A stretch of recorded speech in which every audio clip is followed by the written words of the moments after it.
Hello दोस्तों, आप सभी लोगों का स्वागत है मेरे लेक्चर पर। तो आज इस लेक्चर पे मैं आपको बताने जा रहा हूँ कि डेफिनेट इंटीग्रल के कुछ प्रॉपर्टीज के बारे में। तो चलिए शुरू करते हैं। तो डेफिनेट इंटीग्रल की प्रॉपर्टीज को डिस्कस करने से पहले मैं आपको थोड़ा बहुत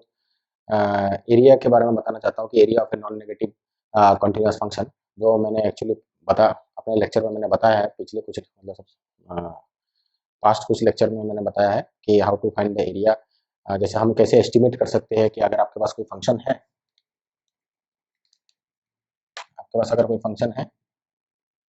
ठीक है, ये आपका एक्स एक्सिस और ये वाई, ये सम फंक्शन, एंड इस फंक्शन के अंडर में जो एरिया है से this region R and it is F of x. तो ये रीजन आर का एरिया आप कैसे निकाल सकते हैं? तो हमने क्या देखा था, ऐसे केस में अगर हमको area of such A plain region अगर हमें निकालना है जिसका एक one of the boundary is a curve boundary, तो इसके केस में हमको क्या देख हमने क्या किया था, हमने फाइनाइट सम अप्रोक्सीमेशन मेथड का यूज किया था। ठीक है, और लेटर ऑन हमने ये भी देखा था कि फाइनाइट सम अप्रोक्सीमेशन मेथड को बर्नहार्ड रीमन ने बहुत प्रिसाइज बनाया। तो फिर हमने फाइनाइट सम अप्रोक्सीमेशन को हमने रीमन सम से मतलब रिप्लेस किया। एंड लेटर ऑन हमने ये देखा कि हम ज़्यादा, जैसे हमने एरिया के लेक्चर में भी मैंने आपको ये बताया कि अगर आप नंबर ऑफ रेक्टेंगल्स इंक्रीज करते जाते हैं तो आपको बेटर एंड बेटर अप्रोक्सीमेशन आपको मिलता जाता है। इन द सेम केस अगर हम रिमन सम में इस रिमन सम के हिसाब से अगर बात करें तो number of rectangle means we have to decrease the norm of the partition. That means norm of the partition अगर goes to 0 then we get the better and better approximation of the area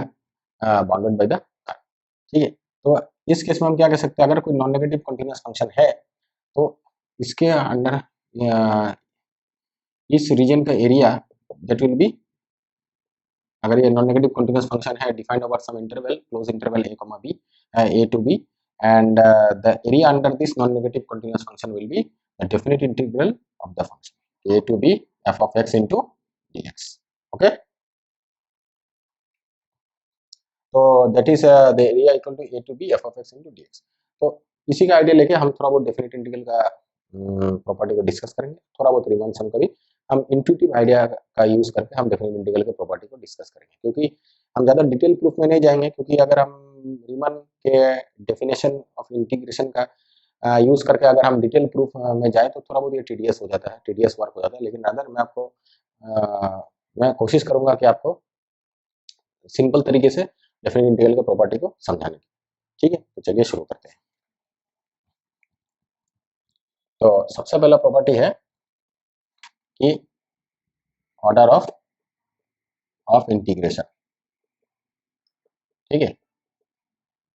सबसे पहला property है order of integration. Order of integration में आपका क्या है कि a to b f of x into dx, ठीक है, we can write equal to minus b to a f of x into dx। तो इस केस में हम क्या कर रहे हैं कि जैसे यहाँ पे a टू b, अगर आप since this is a definite integral, तो अगर आप इंटीग्रेशन का लिमिट को अगर आप चेंज कर रहे हैं, ठीक है, ऑर्डर को आप चेंज कर रहे हैं, तो we can write like this a to b f of x dx is equal to minus b to a f of x dx। We can write like this. तो इसी चीज को हम कैसे समझे, तो सपोज आप सोचिए कि आपके पास कोई फंक्शन है, ठीक है, choose in function like this, हमने कोई फंक्शन चूज कर रखा है और ये आपका function is bounded by a to b। तो यहाँ पे क्या हो रहा है कि आप डिफाइन कर रहे हैं कि a to b f of x dx। तो डेफिनेट इंटीग्रल का एज पर रीमन डेफिनेशन, हमने ये भी देखा है कि डेफिनेट इंटीग्रल का एक्चुअल एज पर Riemann definition what is definite integral, हमने क्या देखा, definite integral is a limit of the Riemann sums. ठीक है, तो रीमन सम जो आप बना रहे हैं, आप जैसे यहाँ पे ये इंटरवल है, आपको पता ही है कि हमको ये पता है कि हम कोई भी फंक्शन का रीमन सम हम बना सकते हैं बाई पार्टीशनिंग दिस इंटरवल। इस क्लोज इंटरवल को हम पार्टीशन करके हम रीमन सम जनरेट कर सकते हैं। से फॉर एग्जांपल मैंने कोई पार्टीशन पी चूज किया और यहाँ पे पार्टीशन पी चूज किया and divide this interval into number of से सब इंटरवल। ठीक है, और लेटर ऑन हम क्या करेंगे, डेफिनेट इंटीग्रल का अगर आप डेफिनेशन में आपने देखा तो हम ऐसे ही फॉर चॉइस ऑफ पार्टीशन हम कुछ पार्टीशन चूज करेंगे, जैसे P0, P1 and P2 such that the norm of the partition should go to 0, and for every choice of partition we have some choice of point, and for every partition हम क्या करेंगे, रीमन सम लिखेंगे for a definite choice of point, and then we will calculate the रीमन सम। और as we move, जैसे जैसे हम P0 से P1, P1 से P2 हम मूव करते जाएंगे, क्योंकि इस डायरेक्शन में आपका norm of the partition zero की तरह मतलब डिक्रीज हो रहा है। तो जैसे जैसे हम रिबन सम, जैसे मैंने इस पार्टीशन पी नॉट के लिए मैंने रिबन सम कैलकुलेट किया by choosing a the point inside the sub interval. से फॉर एग्जांपल कि मैं इस इंटरवल को मैंने डिवाइड किया नंबर ऑफ सब इंटरवल में, अब हर एक सब इंटरवल के अंदर मैं मिडिल पॉइंट को ही चूज करना चाहता हूँ रिबन सम लिखने के लिए। क्योंकि अगर आप रिबन सम के डेफिनेशन में देखेंगे तो there is a point c के, तो यहाँ पे मैं मिडिल पॉइंट चूज कर रहा हूँ हर एक सब इंटरवल के, ठीक है। And using this mid point we can write Riemann sum for P0 then P1 then P2 and so on. जैसे जैसे हम नीचे जाएंगे हम इस रिबन सम का वैल्यू कैलकुलेट करेंगे तो हम देखेंगे कि it has some definite limit and that definite limit is a definite integral, ठीक है, जो मैंने लास्ट लेक्चर में आपको बताया। अब यहाँ से क्या हो रहा है, तो से फॉर एग्जांपल कि A टू B अगर मैं लेफ्ट टू राइट मूव कर रहा हूँ तो हमने जैसे पार्टीशन P लिया और आई इंसर्टेड पॉइंट कि x0 x1 and so on and up to xn, और हमने ये बताया था कि let x0 equal to a and xn equal to b। लेकिन अगर मैं b टू a मूव करना चाहूँ देन व्हाट मैं क्या कर रहा हूँ कि I am actually moving from right to left. In such case right to left के केस में तो मैं पार्टीशन कैसे चूज करूंगा, I will choose the same partition. मैं यहाँ पे लिखूंगा x0 x1 और xn सिंपल लिखूंगा, और यहाँ पे मैं b को x0 पकड़ता हूँ एंड xn को a पकड़ लेता हूँ। इन सच केस अगर मैं ये फंक्शन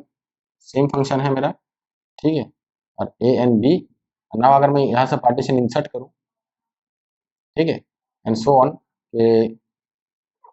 बीच में कहीं डॉट डॉट डॉट दे देता हूँ एंड सो ऑन, ऐसे मैं अगर पार्टीशन इंसर्ट करूँ तो this will be equal to x n and this will be equal to x0, this is x1 this is x2 and so on. लेकिन ये तो मैं b टू a मूव कर रहा हूँ और मैंने पार्टीशन ऐसे इंसर्ट किया कि x0 x1 x2 x ऐसे करके मैंने यहाँ पे इंसर्ट किया, ठीक है। I am moving from b to a such that कि x0 ये है, x1 ये है, x2 है and so on and x. तो अगर मैं यहाँ पे रिबन सम लिखूँ तो रिबन सम जब मैं लिखूंगा तो सिंस हमने डेफिनेट इंटीग्रल जो डिफाइन किया है, हम डेफिनेट इंटीग्रल हमेशा डिफाइन करते हैं फ्रॉम a टू b, तो मैं यहाँ पे मूव कर रहा हूँ from b to a by choosing partition x0 x1 x2। अगर मैं इसके लिए रिबन सम लिखूँ तो मैं क्या लिख सकता हूँ, तो आप देखिए से this is your first interval, ये आपका सेकंड इंटरवल है, ये थर्ड इंटरवल है एंड सो ऑन, और ये लास्ट में आपका nth इंटरवल है, ठीक है। तो फर्स्ट इंटरवल के लिए मैं क्या लिखूंगा f ऑफ c1, ठीक है, into delta x1 plus f of c2 into delta x2 and so on f of cn into delta xn।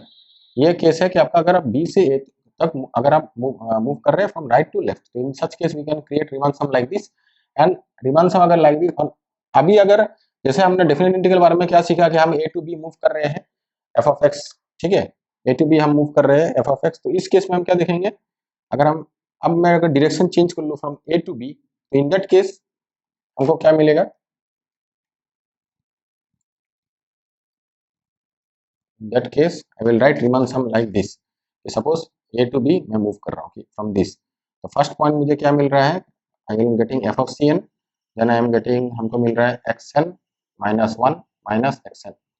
Like this, ठीक है, क्योंकि ये पॉइंट xn है देन xn माइनस 1 है एंड सो ऑन। और last में आपको क्या मिलेगा, जो लास्ट में पॉइंट है f of c1, f of c1 into x0 minus x1, ठीक है, x0 माइनस x1। अब अगर ये दो सम अगर आप कंपेयर करेंगे, दिस रिबन सम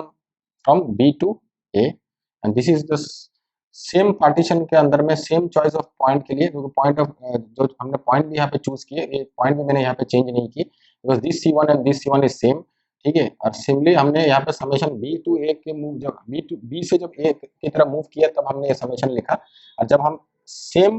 पार्टीशन को चूज करके और सेम पॉइंट भी हमारा सेम है, उस केस में जस्ट हम डायरेक्शन चेंज कर रहे हैं of writing, from A to b हम लिखना चाहते हैं। तो ए टू बी अगर हम लिखे तो एफ ऑफ सी एन क्या है, x n minus 1 minus x n, और इसके साथ अगर कंपेयर करूं यहाँ पे क्या था, एफ ऑफ सी एन ये था this delta x n is x n minus one plus so on and you can write c n आपका हो गया यहाँ पे x1 माइनस x0। तो दिस इज फॉर आपका हो गया Riemann sum when condition b to a, ठीक है, मैं यहाँ पे ऐसे लिख देता हूँ Riemann sum from b to a, ठीक है, and this is a Riemann sum from a to. तो इन दैट केस अगर आप दोनों को कंपेयर करेंगे तो आप क्या देख रहे हैं, इन दोनों में एक ही डिफरेंस है, जस्ट लुक एट दिस ठीक है। आप यहाँ पे लिख सकते हैं कि S A to B is equal to minus S B to A, ठीक है। और अभी अगर आप लिमिट लेंगे तो as you create more and more partition, हर एक पार्टीशन में आपको यही कंडीशन होगा। जैसे P0 में आप जो भी रिमन सम लिख रहे हैं for when you are moving from B to A, and same case के केस में अगर आप ए टू बी के लिए लिखना चाहते हैं तो आप दोनों में यही डिफरेंस पाएंगे कि Riemann sum from A to B is equal to minus of Riemann sum from B to A. तो when you want to take limit, तो लिमिट में भी जस्ट एक माइनस का डिफरेंस ही आएगा। तो आप क्या लिख सकते हैं कि b to A F of x into D x is simply equal to minus a to B F of x into D x, ठीक है। तो आप इस माइनस को यहाँ पे ले आइए, it will be the order of integration का ये प्रॉपर्टी है, ठीक है।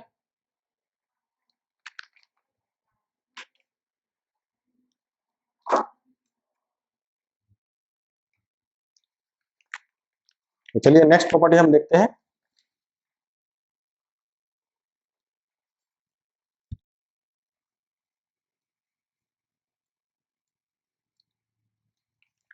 तो नेक्स्ट प्रॉपर्टी है आपका जैसे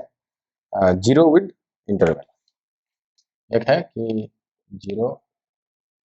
with inter,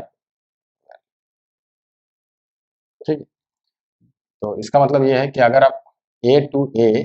F of x into D X लिखेंगे यू विल गेट जीरो। तो ये भी आपका फंक्शन आप यहाँ पे ऐसे चूज कर सकते हैं कि X and you have chosen a function like this. अब यहाँ पे फंक्शन चूज कर सकते हैं कि it is defined over A, maybe मैं यहाँ पे पकड़ लेता हूँ, इट इज डिफाइंड ओवर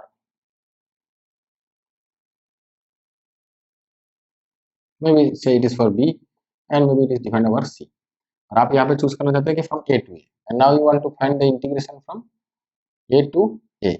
तो इसका मतलब क्या है, ए और बी। अब ये डेफिनेट इंटीग्रल में जो अभी अभी लिमिट देखते हैं, जैसे मैंने अगर आपको बताया ये कंसीडर, मैं आपको अभी इस चीज का थोड़ा सा एरिया रिलेटेड, जैसे मैंने अभी थोड़ी देर पहले बताया कि कोई भी नॉन नेगेटिव फंक्शन का एरिया, तो हम using that concept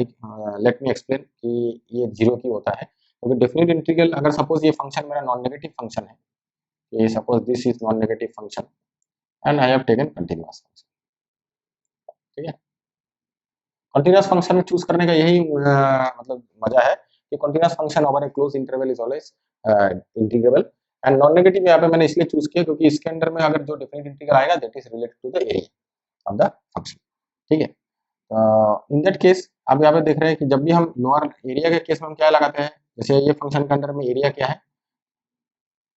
this total whole area is the function under, function के अंदर में एरिया है b to c f of x into D x. तो ये जो lower limit and upper limit, ठीक है, ये लोअर लिमिट और अपर लिमिट से आपका डिफाइन होता है कि आप फंक्शन के अंदर में कितना एरिया कवर करना चाहते हैं। अगर ये दोनों ही लिमिट आपका सेम हो जाए, जैसे इस केस में, ठीक है, अगर आप सोच लीजिए फंक्शन का एरिया से फॉर एग्जांपल ए से कुछ इस पॉइंट में मूव करना चाहते हैं, लेट इट बी से डी, तो इसके अंदर में अगर आप एरिया डिफाइन करना चाहते हैं, since my function is non negative, तो हम क्या लिख सकते हैं from the definition of definite integral, हम लिख सकते हैं कि ए to D F of x is D x is the area under this. तो सिंपली अगर आप डी को ए के नजदीक लेते आ रहे हैं तो क्या होगा, ये जो एरिया है ये आस्ते आस्ते कम होता जाएगा। When D is equal to A, in that case there is a single line, तो a single one dimensional line has no area. In that case आप कह सकते हैं कि उस फंक्शन के अंदर में अगर ए टू ए अगर आप पॉइंट ले रहे हैं कि आप से फॉर आपने कोई फिक्स पॉइंट चूज किया और वहां से आप मूव नहीं करना चाहते कि उसी पॉइंट में फिक्स्ड है, तो in that case if the lower limit and upper limit is same, you will get the area under the function is 0, okay। तो ये भी एक प्रॉपर्टी है डेफिनेट इंटीग्रल में। तो इस केस में एक और चीज आपको ख्याल रखना है कि अगर f of x is defined, f of x is not infinite, then in that case this whole answer will be आपका 0 होगा, ठीक है। नेक्स्ट प्रॉपर्टी है constant multiple, constant multiple rule. Constant multiple के केस में क्या है कि अगर आपका a to b k into f of x into dx, you will write k times a to b f of x into dx। This is a property, one of the property of definite integral का property है। तो यहाँ पे क्या है कि अगर आपका f of x integrable function है, तो in that case you can write k times f of x भी आपका इंटीग्रेबल फंक्शन होगा। और in such case you can write k times f of x is equal to k multiplied by the definite integral of function f of x, ठीक है। इसका मतलब यह है कि अगर आपका f of x is integrable, ठीक है, then you can write k times f of x you can prove A is also integrable, and you can write कि definite integral of k times f of x. इसके बाद आप यही लिख सकते हैं कि definite integral of k times f of x is equal to k times definite integral of f of x. Okay, तो इस चीज को भी हम थोड़ा बहुत डिस्कस करते हैं. इस चीज को हम कैसे देख सकते हैं कि से फॉर एग्जांपल कि आपने एक फंक्शन चूज किया x, अगेन मैं फंक्शन चूज करता हूँ like this, and it is defined our interval a to b, and now k, let me choose this k as 2. k यहाँ पे अगर मैं 2 पकड़ूं and 2 times of function, that means आप क्या कर रहे हैं, इस फंक्शन को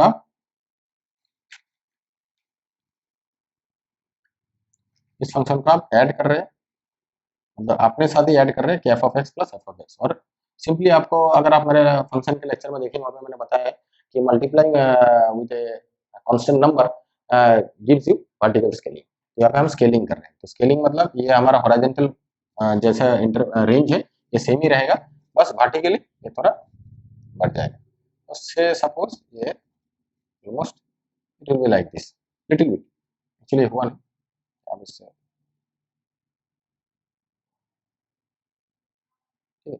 लाइक दिस आपको ऐसा फंक्शन ये बन जाएगा 2 टाइम्स. फिर इस केस में अगर आप हम क्या देख रहे हैं कि अगर आप इसी इंटरवल को अगर आप पार्टीशन करेंगे, ठीक है, इन दैट केस अब ऐसे क्या देख रहे हैं, क्योंकि मैंने अभी बताया कि अगर ये सिंस ये ग्राफ से मुझे ये दिख रहा है कि ये फंक्शन मैंने non negative continuous function choose किया है, तो any constant multiplied by continuous function is also a continuous function since this function is greater then 0 and since my constant is also greater than 0, तो simply we can say यहाँ पे मैंने constant greater than 0 पकड़ा है, rather जो formula अभी मैंने लिखा है constant multiplication rule, it is also true for negative. तो यहाँ पे मैं क्या कर सकता हूँ, कांस्टेंट अगर फंक्शन के साथ मल्टीप्लाई करूँ तो ये भी हमारा नॉन नेगेटिव कंटीन्यूअस फंक्शन आ रहा है, तो यहाँ पे मैं एरिया का कॉन्सेप्ट लगा सकता हूँ. तो यहाँ से एक्चुअली पहला वाला क्या बोल रहे हैं, जैसा आपको दिखने में लग रहा है कि इस फंक्शन के अंडर में जो एरिया है,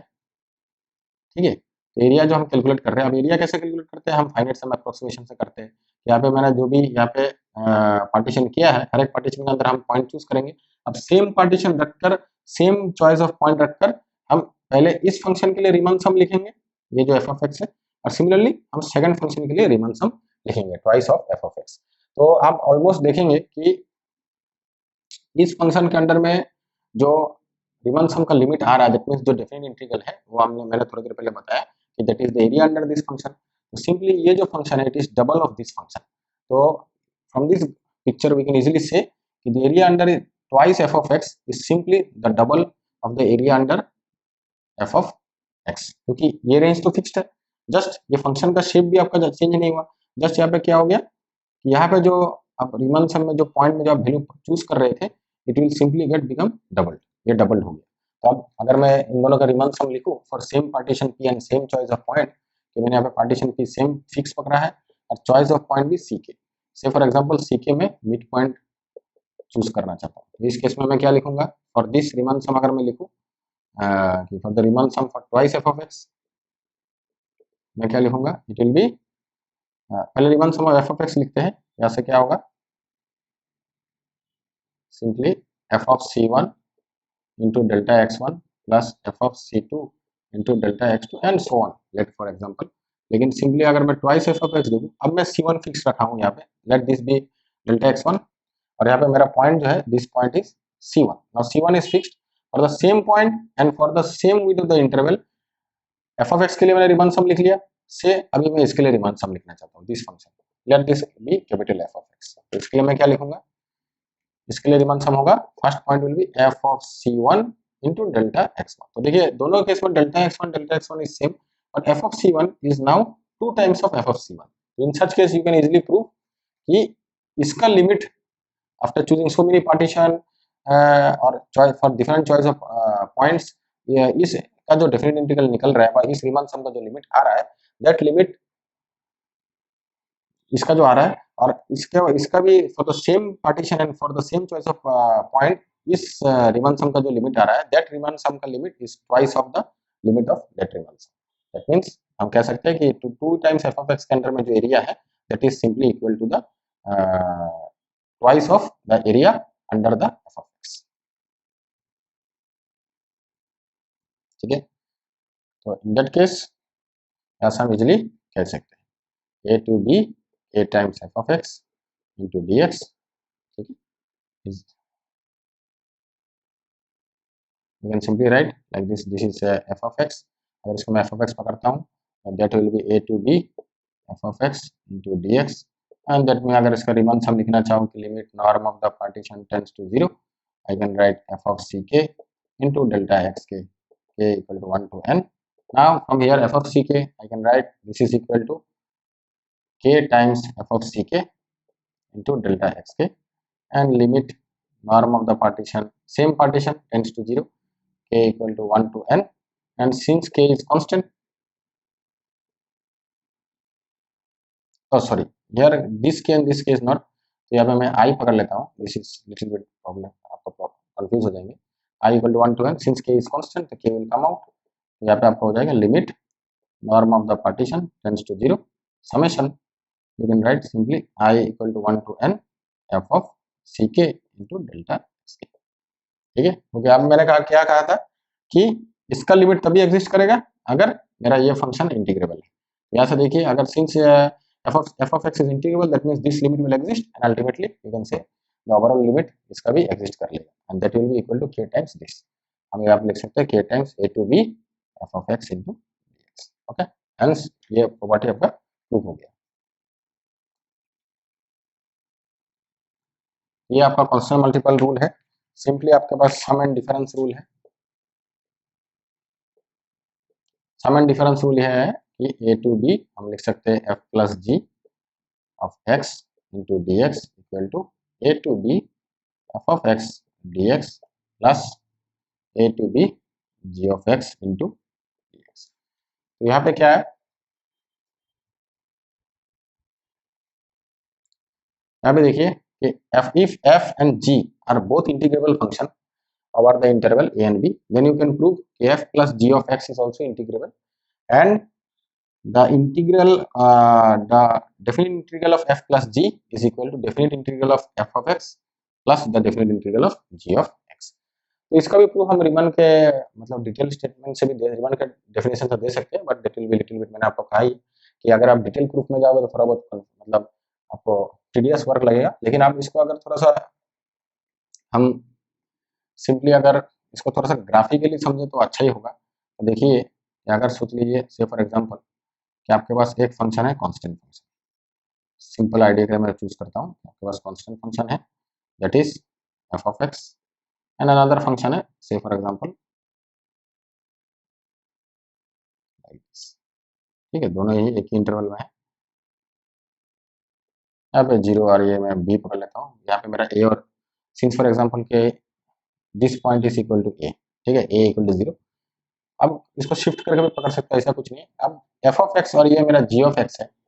and if I add this to तो क्या होगा, नॉर्मली अगर कोई फंक्शन के साथ आप कांस्टेंट ऐड करें तो that will be simply shifted up, तो अगर ये अगर से फॉर एग्जांपल इसका एम्पलीट्यूड 1 है तो ये 1 यूनिट शिफ्ट हो जाएगा, एंड यहाँ से अगर ये 3 शुरू हो रहा है next it will be started from 4, तो आपका फंक्शन ऑलमोस्ट ऐसे ही रहेगा। नाउ दिस इज आपका f plus ji of x, ठीक है। तो आप यहां से क्या देख सकते हैं कि इस फंक्शन के अंडर में एरिया जो है ये क्या बताएगा, ये बताएगा definite integral of this, g of x के अंडर में जो एरिया है, जो टोटल एरिया है दिस वन, ये क्या बताएगा, the definite integral of this. अब ये दोनों फंक्शन ऐड होके आपका ये फंक्शन बन रहा है, ठीक है। तो इस फंक्शन के अंडर में एरिया क्या होगा, सिंपली आप कह सकते हैं ये दोनों फंक्शन के अंडर में जो एरिया है that will be the area under this function, ठीक है। आप ऐसे ही यार मतलब आप ये कर सकते हैं। और अगर आप इसको रिमन सम में देखें तो सपोज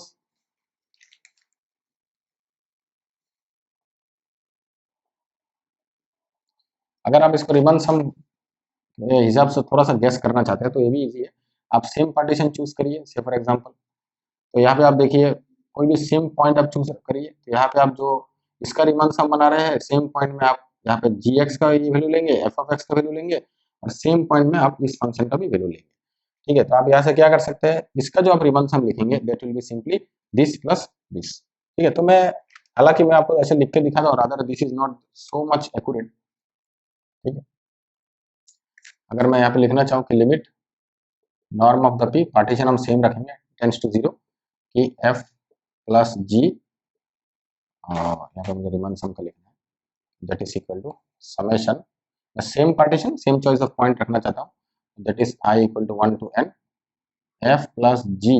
ऑफ सी आई, ठीक है, इंटू डेल्टा एक्स, ठीक है, F plus ji of C I into delta X. तो यहाँ पे अब एक्चुअली क्या हो रहा है, ये मैं इस फंक्शन का बना रहा हूँ। अब आपको पता है कि f plus ji of x is simply f plus ji of x is equal to f of x plus ji of x. F plus ji of C i is what, आप इसको कैसे लिख सकते हैं, that will be equal to limit norm of the partition tends to 0, you can write summation I equal to 1 to n f of ci, ठीक है, plus g of ci into delta xi. now you can separate it, limit norm of the partition tends to 0, हम limit में separate कर सकते हैं, summation के अंदर भी हम लिमिट यूज कर सकते हैं, क्योंकि हम ऐड कर सकते हैं। तो यहाँ पे हम क्या लिख सकते हैं, बस समेशन वाइज हम इसका सेपरेट कर ले, summation i equal to 1 to n f of ci, ठीक है, delta x I, since this, यहाँ पे देखिए delta x I is common, F of C I plus ji of C I, तो ये हमने समेशन का रूल से भी हमको पता है, अगर आप इसको अलग अलग करके ब्रेक करेंगे you can separate it out, ठीक है। तो हम क्या लिख सकते हैं यहाँ पे, plus summation i equal to 1 to n g of C I into delta x, ठीक है। Now you can separate limit, limit norm of the partition tends to 0, summation of i equal to 1 to n f of C I into delta x i plus limit norm of partition tends to 0, summation I equal to 1 to n g of ci into delta xi। तो यहाँ से आप देख सकते हैं, अगर अगर मेरा function f of x and g of x integrable है तो दिस लिमिट विल एग्जिस्ट, ठीक है, सिंपली, एंड दिस लिमिट आपका डेफिनेट इंटीग्रल ऑफ फंक्शन होता है। अगर ये दोनों लिमिट एग्जिस्ट किया तो ये भी लिमिट एग्जिस्ट किया, and as per definition this will be the definite integral of a to b f plus g, ठीक है, of x into dx, and simply you can write like this plus this, यहाँ पे भी आप लिख सकते हैं a to b f of x into dx plus a to b g of x into dx, ये आपका सम एंड सम रूल हो गया। सिंपली आप डिफरेंस रूल भी निकाल सकते हैं बाई सिंपली पुटिंग माइनस, ठीक है, you can simply put here minus and then you can, it is easy to prove. लेकिन ये मेरा डिटेल प्रूफ नहीं, डिटेल प्रूफ में अगर आपको जाना है तो आपको रिबन के डेफिनेशन से जाना है इंटीग्रेशन में, जहाँ पे आपने least upper bound greatest lower bound के बारे में पढ़ा है कि आपने अपर सम लोअर सम अपने बनाया हर एक पार्टीशन के लिए, फिर आपने कुछ थ्योरम भी दिखा था जो मैंने आपको लास्ट लेक्चर में बताया था, यू बोल लाइक दिस। और ये मैंने आपको थोड़ा सा इंट्यूटिव केस और इंट्यूटिव मतलब थोड़ा बहुत आइडिया से मैं आपको डिस्कस कर रहा हूँ, ठीक है, कि प्रॉपर्टीज के बारे में बेस्ड ऑन रिमान। तो सेम केस एक और प्रॉपर्टी है आपका कि एडिटिविटी, एडिटिविटी में क्या है, you can write a to, यहाँ पे अगर मैं प्रॉपर्टी देखूं आप लिख सकते हो कि ए to B F of x into D x plus b to c f of x into D x is equal to a to c f of x into D x. तो इसका ऐसा है कि अगर आपके पास कोई फंक्शन है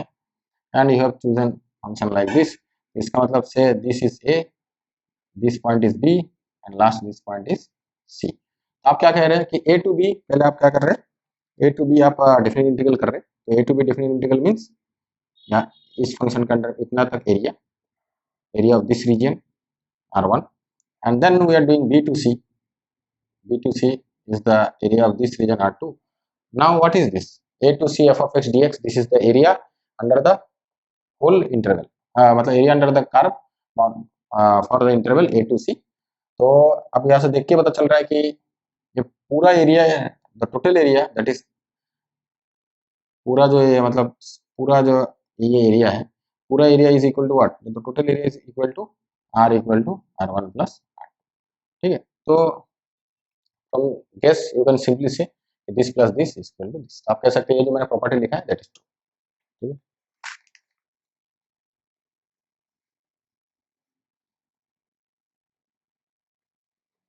next property है कि minimum and maximum inequality, minimum and maximum inequality. तो ये प्रॉपर्टी ये है कि अगर आपके पास फंक्शन है f of x and it has a upper bound and a lower bound, ठीक है, तो ये है upper bound, that means it is the upper bound है, it is the least upper bound. Least upper bound means maxima, ठीक है, और greatest lower bound मतलब मिनिमा। ग्रेटेस्ट लोअर बाउंड मतलब आपका मिनिमा है। जैसे हम ये प्रूफ कर सकते हैं कि एम बी माइनस ए, और ये फंक्शन का it is defined over a close interval a comma b, m b minus a is less than equal to, आप लिख सकते हो definite integral a to b f of x into dx is less than or equal to capital M b minus such a thing you can easily prove। तो इसका proof देखिए कैसे है, तो यही से शुरू करते हैं। आपके पास फंक्शन है f of x and it is defined over से इंटरवल a to b, और आप जानते हैं a to b के अंदर आप कोई भी पार्टीशन चूज करिए, that partition will create number of सब इंटरवल्स। अब नंबर ऑफ सब इंटरवल्स जो जितना भी है, से फॉर एग्जांपल ये पार्टीशन ने आपको n नंबर ऑफ सब इंटरवल्स प्रोवाइड किए हैं, n नंबर ऑफ सब इंटरवल्स आपको प्रोवाइड किए हैं,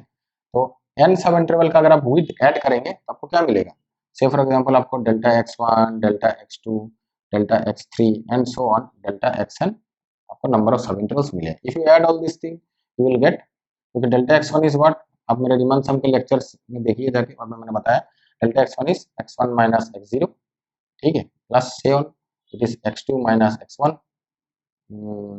like this, x0 x1 minus x0 x2 minus x1 and so on. And यहाँ पे आप क्या देखेंगे, अल्टीमेटली आपको क्या मिलेगा लास्ट में, xn minus 1, and ultimately you will get कि if you add all those thing you will get xn minus x0 and here xn is equal to b minus. यहाँ से ये चीज प्रूफ होता है कि नंबर ऑफ सब इंटरवल्स को अगर आप ऐड करेंगे तो you will gate b minus. तो यहाँ से हम क्या कर सकते हैं कि m b माइनस a को हम क्या लिख सकते हैं, that is equal to m summation of all the delta xi I equal to 1 to, ठीक है। Now since m is constant we can insert in inside the summation, हम इसको समेशन के अंदर घुसा सकते हैं, जैसे m equal to delta xi, हमने अंदर इसको ये कर दिया है, इंसर्ट कर दिया है यहाँ पे delta xi, and now m, now this m आपका ये m क्या है, ये फंक्शन का ओवरऑल फंक्शन का मिनिमा है। तो आप इस के अंदर आप क्या कर सकते हैं, अगर हम देखें यहाँ पे जो दिस m जो है, नाउ द फंक्शन, आप जो भी सब इंटरवल में आप a एंड b यहाँ पे आप जो भी चूज कर रहे हैं, ठीक है, डेल्टा x1 आप जो भी पार्टीशन चूज कर रहे हैं, तो आप क्या कर सकते हैं कि फॉर से यहाँ पे आप पार्टीशन चूज कर रहे हैं दैट इज x, या ये फर्स्ट पार्टीशन है इसका है डेल्टा x1, इसके अंदर जो भी आप पॉइंट चूज कर रहे हैं कि f of c1, now f of c1 जितना भी आप जो भी पॉइंट यहाँ पे चूज करेंगे with in the sub interval for choice of ck, यहाँ पे जो आप चॉइस ले रहे हैं ci, now ci f of ci is always greater than और इक्वल टू, ठीक है, तो आप इसको क्या लिख सकते हैं, दैट इज लेस देन और equal to summation I equal to 1 to n f of ci is delta x, ठीक है। तो ये कंडीशन आपका प्रूफ हो गया, तो I equal to 1 to n delta into delta x less than equal to I equal to 1 to n f of ci into delta x। तो from here अब m of b minus a less than equal to a to b f of x dx, तो यहाँ से हम क्या कर सकते हैं now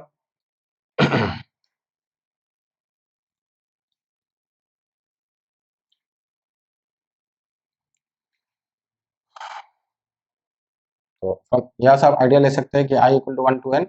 m delta xi summation